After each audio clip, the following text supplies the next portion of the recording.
Hola, mire, me da mucho gusto presentar a Annie Ernaux, la primera mujer francesa laureada con el Premio Nobel de Literatura en 2022, que tiene el mérito de renovar el género de la autobiografía. Sus obras trascienden lo íntimo, imprimen al género una relevancia sociológica. Ella se da a conocer con la novela titulada El lugar.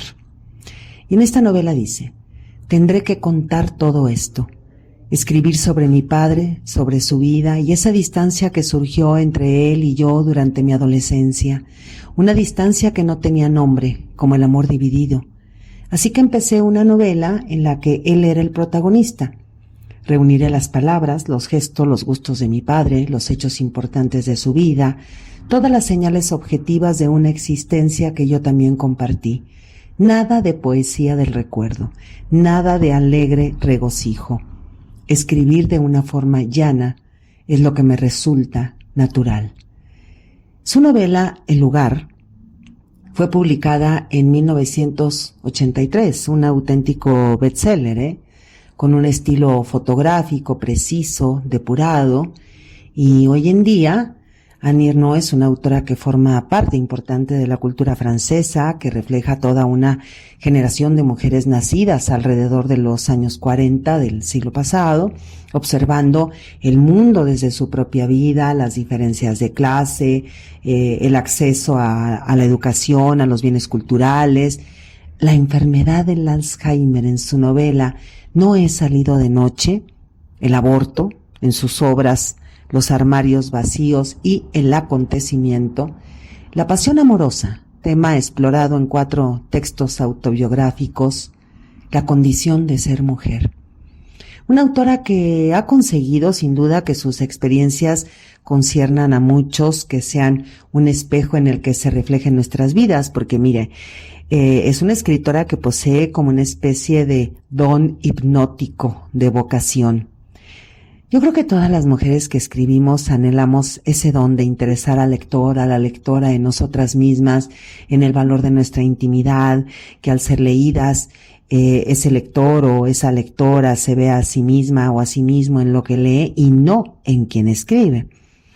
La narrativa de Annie Ernaux, que se pronunciaría Annie, ¿no? Estamos en español, Ernaux, irrumpió en el ámbito literario a mediados de los 70s, principios de los 80s, pues en un momento bastante pertinente, porque recuerde usted que en esa época fue cuando las editoriales francesas se volvieron más sensibles a los cambios de mentalidad, y obviamente con la editorial Gallimard a la cabeza, y esas editoriales apostaron por una juventud aspirante a la literatura, escritores y escritoras nobles que conectaban de forma muy directa con lectores nacidos como ellos en el periodo de la Segunda Guerra Mundial, y con los que obviamente compartían una historia común, y toda historia común comparte también preocupaciones y una misma visión acerca de las transformaciones que convulsionan un entorno y convulsionan un país.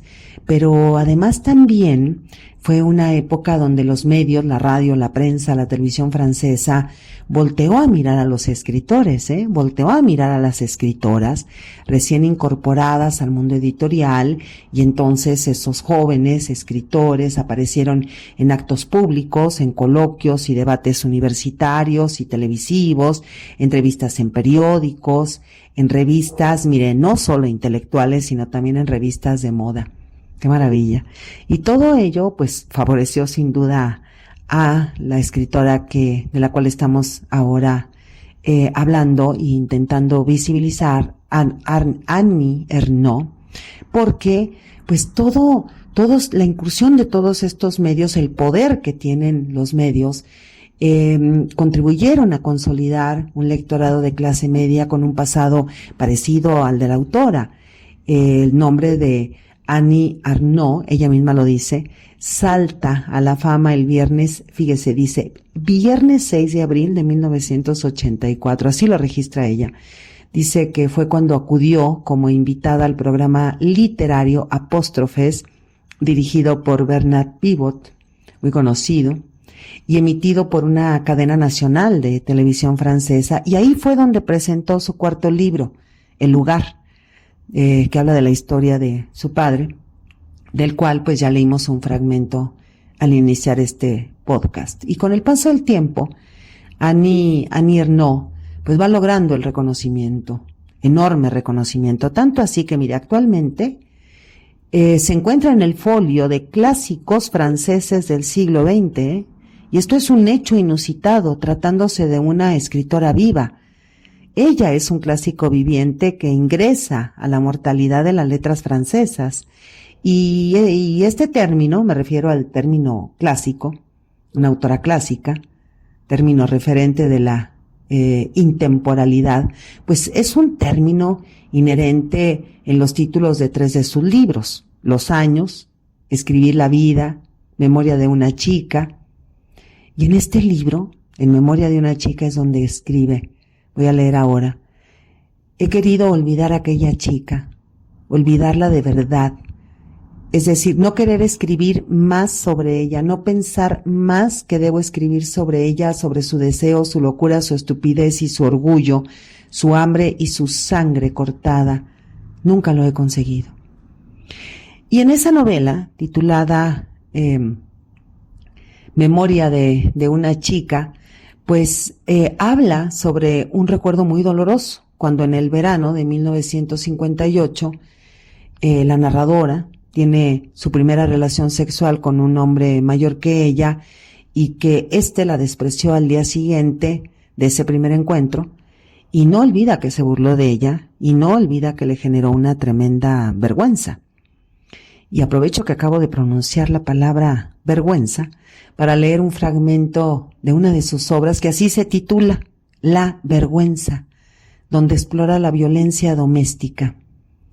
Fíjese, dice en el libro: les he dicho a varios hombres, cuando yo estaba a punto de cumplir 12 años, mi padre intentó matar a mi madre.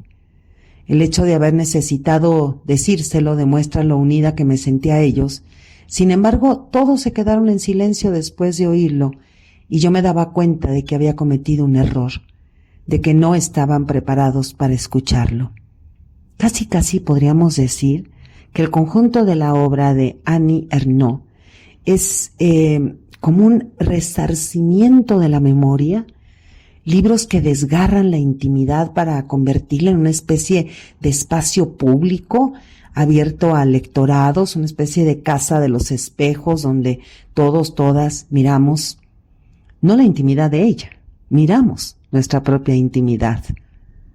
Para Annie Ernaux, escribir es retener la vida, un intento de perpetuar lo vivido, de desacralizar la muerte, el miedo a desaparecer sin dejar rastro. Escribir es una resistencia, una forma de no morir.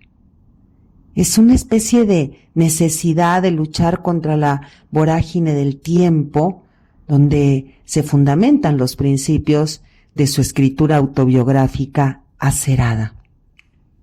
Me gusta esta palabra para hablar de la escritura de Annie Ernaux, acerada. Acerada como un cuchillo que rasga la intimidad, que rasga lo privado, lo particular, lo aperturado, para convertirlo en universal, donde en sus obras, ese yo escribiente que se narra, y el yo sumergido en su entorno, el yo que se transforma en un tú del singular al plural. Por eso Annie Ernaux no solo recurre a su memoria suya de sí, dijéramos, sino que busca la verdad de lo que vivió en el pasado, en los recuerdos de los demás, en archivos colectivos que validan o desmienten detalles de sus propios recuerdos personales, obviamente, y ayudan a aclarar pues la opacidad del presente. Cuando estamos viviendo el presente no siempre tenemos todos los sentidos en el presente, pero además ese presente de por sí opaco todavía se va a opacar más en la memoria. En su novela La otra hija, por ejemplo, escribe acerca de lo que le acabo de comentar. Dice: pero tú no eres mi hermana, nunca lo fuiste. No hemos jugado, comido, dormido juntas, nunca te toqué, nunca te besé, no sé de qué color tienes los ojos, nunca te he visto, no tienes cuerpo ni voz, solo eres una imagen plana en unas cuantas fotos en blanco y negro. No conservo ningún recuerdo de ti.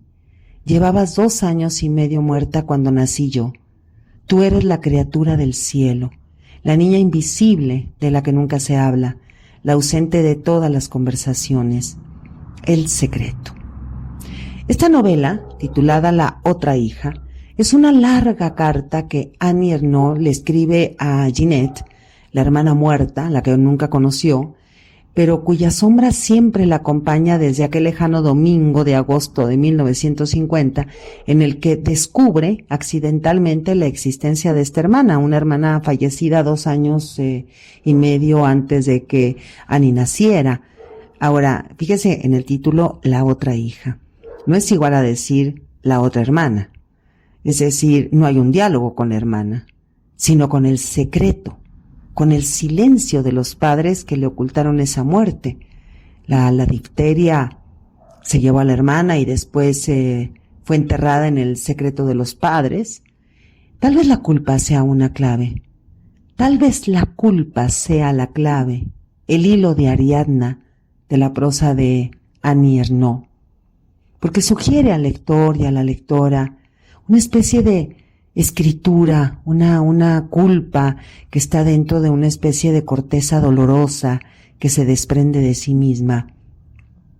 Mire, no quisiera aquí poner en crisis tanto término crítico, cuando hace unas décadas parte de la crítica literaria ligada a los medios de comunicación pues divulgaba la literatura como cualquier otro bien de consumo fabricado por la industria del ocio, y que trató de definir las nuevas publicaciones autobiográficas que estaban proliferando, cuando hizo circular el término autoficción, una especie de mutación o de mutante de la autobiografía. Hoy en día ya algo que desgastado, me refiero al término autoficción, esa idea de síntesis entre autobiografía y ficción, una especie de puesta en escena que encantó, y que sigue encantando de alguna manera al mercado editorial, esa especie de revoltijo, de retazos de vida íntima aderezados con una especie de carácter folletinesco. No entraré en el tema. ¿Pero qué cree? Pues ya entré. Pero salgo de ese tema, porque en las obras de Annie Ernaux no son obras digestivas, sino que son obras que se van volcando en el mundo, en la realidad, en la sociedad, en un grupo social, con un valor ideológico, una actitud vital que la caracteriza, y la caracteriza por la insumisión en su narrativa y reflexiones a las costumbres, a la identidad de las clases sociales, los padres, la familia, los habitantes de un barrio, las personas en su entorno, la memoria, el dolor, la pasión, la vida de los otros, la vida en la vida de los otros y viceversa. Esa especie de catalejo sociológico que se percibe en toda la literatura francesa. Pero también hay en la obra de Annie Ernaux reflexiones acerca de su propia condición de mujer, decíamos, porque desde muy joven pues ya había sufrido, ¿no? Sin poder explicarlo, las diferencias que implicaba el hecho de ser parte del sexo femenino, de ser mujer, de verse relegada por convencionalismos morales y sociales. Y mire, por ejemplo, en su novela, que es maravillosa, que le recomiendo muchísimo, su novela titulada La mujer helada, narra la vida de una profesora de 30 años, casada con un ejecutivo, madre de 2 niños, vive en una casa confortable, pero sin embargo es una mujer helada, igual que miles de mujeres. Ha sentido cómo su curiosidad, su impulso vital, pues se va anquilosando a fuerza de tratar de compaginar, ir por las compras, cocinar, hacer, bañar a los niños, todo lo que involucra estar casada, con hijos, y todo eso que se entiende como con una especie de condición normal de la mujer. Pero aquí Annie Ernaux cuenta de una manera muy brillante, esta alteración de lo cotidiano, esta especie de empobrecimiento de las sensaciones, esta dilución de la identidad como una especie de esclavitud a la que las mismas mujeres nos empujamos y somos empujadas al mismo tiempo como una especie de desafío. Dice en la novela, viajar y hacer el amor, creo que nada me parecía más hermoso a los 10 años. Esta es una de las primeras frases que aparece en La mujer helada, la obra en la que Annie Ernaux cuenta la frustración de la mujer por haber caído en el papel tradicional que deja de lado los sueños para representar el rol de la buena esposa, de la buena madre, y parece como si Annie Ernaux se preguntara todo el tiempo ¿cómo me hice mujer? Y la respuesta de mil maneras es la misma en todas sus obras, construyendo una identidad que agradara a los hombres. Y lo va repitiendo. Mire, por ejemplo, en esta cita, conseguir ese cuerpo a toda costa, si no, nunca gustaré a ningún chico, jamás seré amada y no valdrá la pena vivir la vida. La ecuación bella, factor de gustar y de amor, igual a finalidad de la existencia, penetró en mí como si fuera mantequilla. En esta novela, La mujer helada, que retrata a mujeres rudas, pragmáticas, centradas para el trabajo, entrenadas para el trabajo de servir a los demás, sacrificadas, despreocupadas de sí mismas. Y bueno, y si damos un pequeño giro al caleidoscopio, que es la narrativa de Annie Ernaux, este catalejo francés, pues nos vamos a encontrar con su novela La ocupación. A ver, dice la narradora, fui yo quien dejó a W tras una relación de 6 años por cansancio, pero también al no verme capaz de cambiar mi libertad, recuperada tras 18 años de matrimonio por una vida en común que él deseaba fervientemente desde el principio. Unos meses después, W me anunció que se iba a vivir con una mujer cuyo nombre no quiso decirme. A partir de ese momento, caí presa de los celos. La imagen y la existencia de la otra mujer se convirtió en una obsesión, como si hubiera penetrado dentro de mí. Esa es la ocupación. Los celos es el tema. Los que experimentó de una forma enfermiza, como ella misma reconoce, en una forma irracional, cuando acabó su relación con un joven amante, al que designa con la letra W, y él que se relacionó con una mujer mucho mayor que él, que mire que entre todas las posibilidades que se presentan a este joven, a este personaje llamado W, que es un treintañero, pues se enreda con una mujer de 47, y eso era lo que a la protagonista le resultaba absolutamente intolerable. Es una obra que, La ocupación, es una obra que expone y analiza pues un sentimiento pues poco honroso, casi considerado socialmente abyecto, los celos y su padecimiento por parte de la mujer, que denuncia la libertad del hombre, socialmente reconocida, incluso valorada, una mujer, la narradora, que vive en un estado de indefensión por el engaño del amante.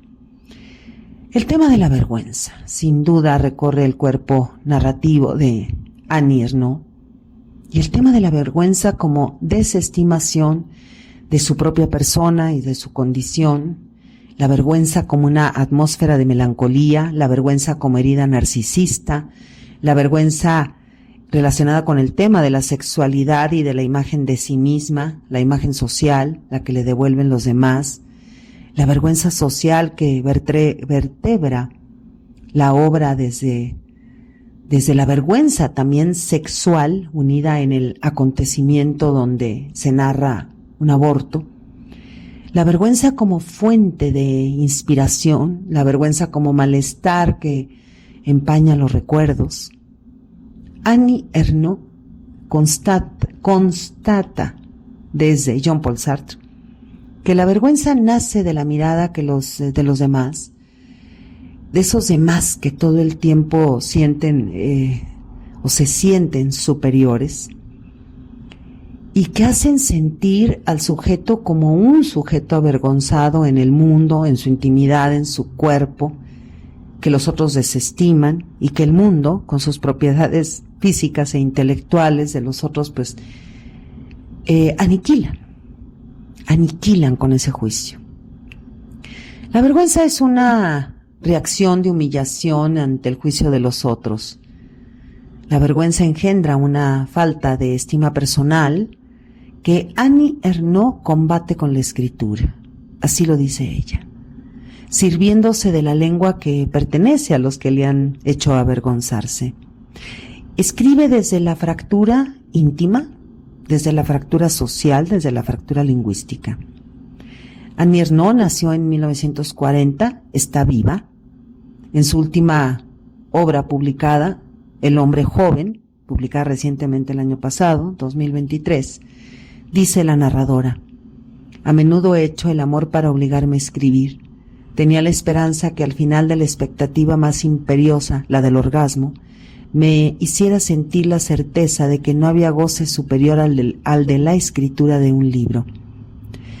El hombre joven, esta novela, es quizá el libro más feroz y anárquico de la autora francesa, Todas las palabras que contiene arden. Se desnuda la vida sin reparos, dentro de una especie de revolución y de evolución constante que implica estar vivo. Leo un poco. Sentía por mí un fervor que ningún amante a mis 50 años me había profesado jamás. Estamos hablando de un amante joven, de nuevo el tema, y nos sumergimos, porque mire, cada vez que nos sumergimos en la lectura de un libro de Annie Ernaux, flamante Premio Nobel de Literatura 2022, quizá tememos a la decepción, porque mire, es muy poco común que alguien escriba tantos libros excepcionales, obras extraordinarias, donde la herida se abre entre las manos y la memoria. Annie Ernaux es ya una autora clásica inmortalizada en vida. Soy Margarita Díaz de León, Literatura en Espiral.